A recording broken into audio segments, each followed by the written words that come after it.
Hey, hi there boys and girls, and welcome back to the channel. So I've got three games for you in the Standard B, which is the Tier 9 Tech Tree tank on the Pan-European line, medium tank.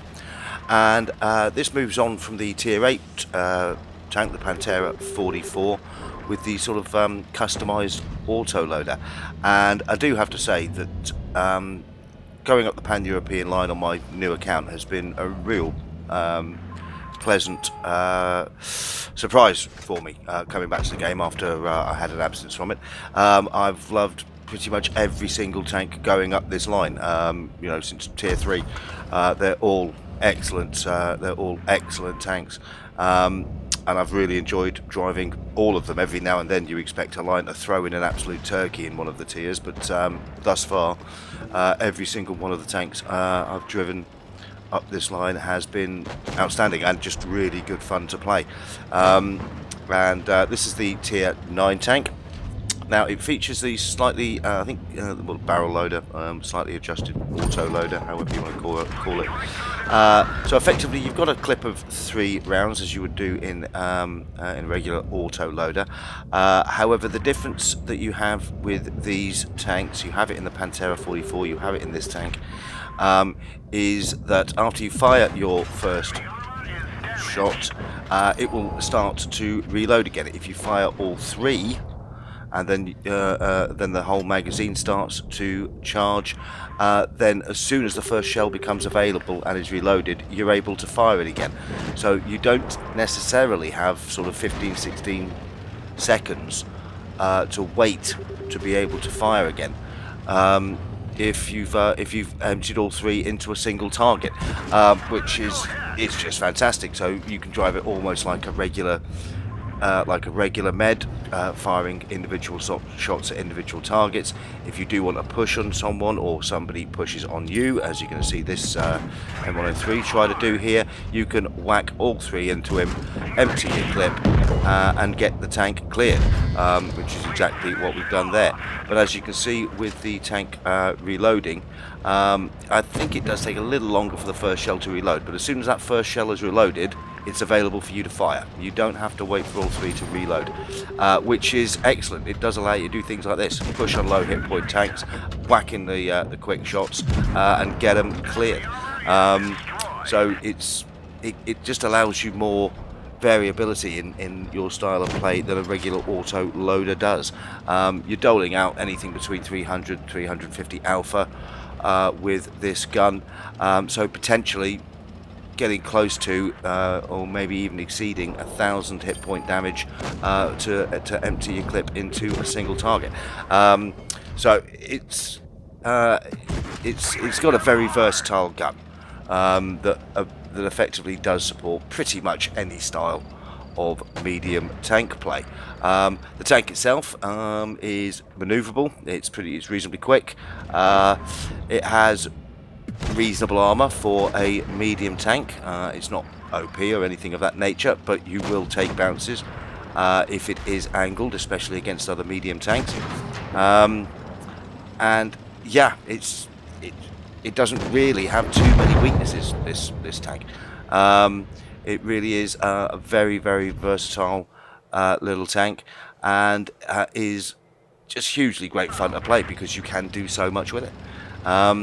I think I've played about 20-30 battles in this tank now, and I'm really looking forward to getting hold of the Tier 10 version, which is obviously potentially going to be a slight improvement on this tank, because these have just been so much fun to drive. I mean, I do enjoy driving higher tier mediums anyway. It can at times be a very difficult thing to do, but the versatility and the options for how you want to play that this tank affords you is fantastic. It really is. Yeah, like I said, there aren't too many weaknesses on this tank. Really, there really aren't. If you're struggling to get results with a tank that, quite frankly, is this good and this versatile, then maybe you're just playing medium tanks wrong. To be honest with you, it just doesn't have many weaknesses, and I have really enjoyed playing the tank. So as you can see, first battle had a pretty average battle. I think just over 2,000 damage. I think I do about the same in this one. So yeah, I mean, yes, it's always disappointing if you can't get into the point where you can empty your entire clip into a single target. But so what? I mean, if you have to relocate, you're constantly reloading at any given time, and you just have to keep an eye on the little icon there to see how many shells you've got available for you, and that can basically guide your decision as to whether you push or whether you relocate. In this particular circumstance here, there's not a lot of action going on around the sea cap here at Port Bay, so it probably is time to relocate. It looks like a lot of the guys have gone into the town area. I'm aware that there is a T-54 poking around under this bridge somewhere, so we do spot him as we come around here. And yeah, I think I lose a couple of shots against this T-54. However, I mean, this is the benefit. So I only managed to get the one shot in, but I only have to wait for my first shot to reload before I'm able to fire again and get the T-54 cleared. Very, very versatile tank. Now the battle's looking pretty good for the good guys here. The green team are well on top of this. Haven't really played a hugely active part in this game so far, so I'm going to try and get into town. I mean, I am aware that my hit point pool is somewhat lower than I would potentially like to start mixing it up with heavy tanks. So we're going to try and be a little bit careful here, and just effectively see if we can just get a poke at the back of some of these targets and get them cleared. And here's a perfect example. Waffle tractor here, and we've got the back of him here, and we're just going to fire two very, very quick shots into him and get him cleared. And that is the wonderful versatility of this style of gun.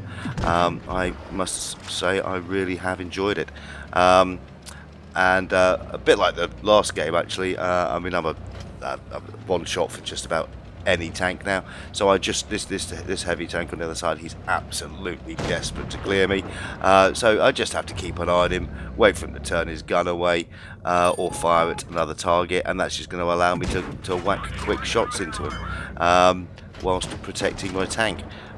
So yeah, he's still staring at me. He's absolutely desperate to get me cleared here, but as soon as he turns his turret, then I'm straight out and you know, whack another one straight through the top of his turret there.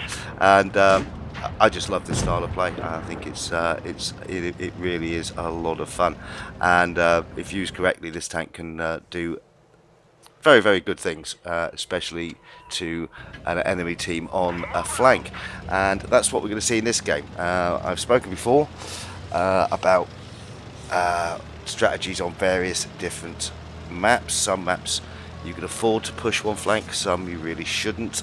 Even the ones you can potentially do it on, you leave yourself open. You leave yourself open. If you do not contest one of the traditional flanks on the map, whichever one it is, you do leave yourself open to somebody getting over there in a fast firing tank and farming up the damage from the flank whilst they're pretty safe and not really under any threat, and that's exactly what's going to happen to these this poor heavy flank from the red team here. The Meds have not contested this corner at all, and that's going to allow myself and a teammate to come around here, and we're just going to wreak havoc with these three heavies, and we're going to do it from relative safety, and this is where you're going to see the advantages of this gun. I mean, I could just keep pouring in damage here, and yeah, there's my clip.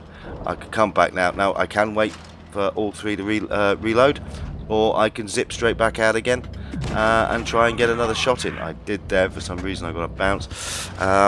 No worries, in a few seconds I shall have another shell available, and now we're going to get this guy cleared.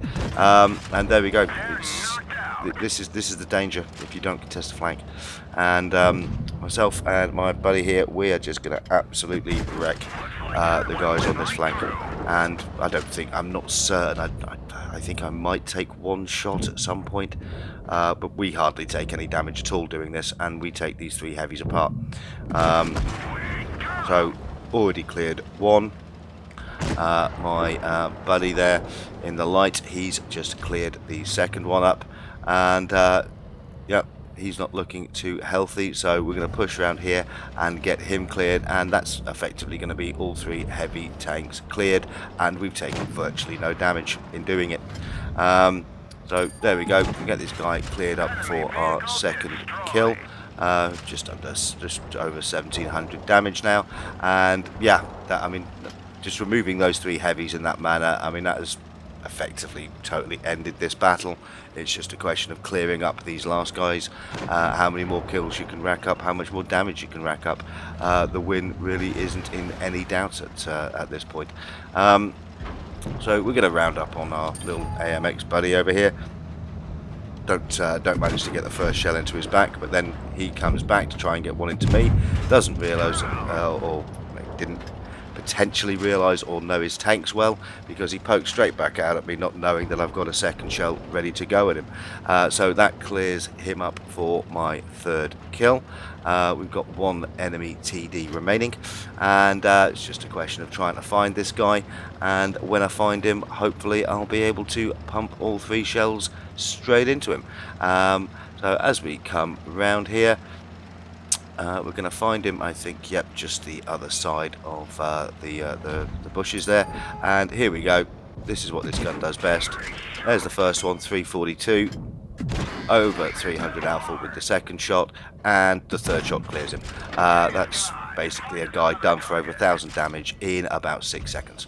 So an incredibly versatile tank, great fun to play, and I am very much looking forward to getting hold of the tier 10 tank. I would recommend going up this line for anybody who hasn't yet done it. I think you're going to have a lot of fun. Anyway, boys and girls, thank you for watching the videos and supporting the channel, and as always, good hunting. Bye for now.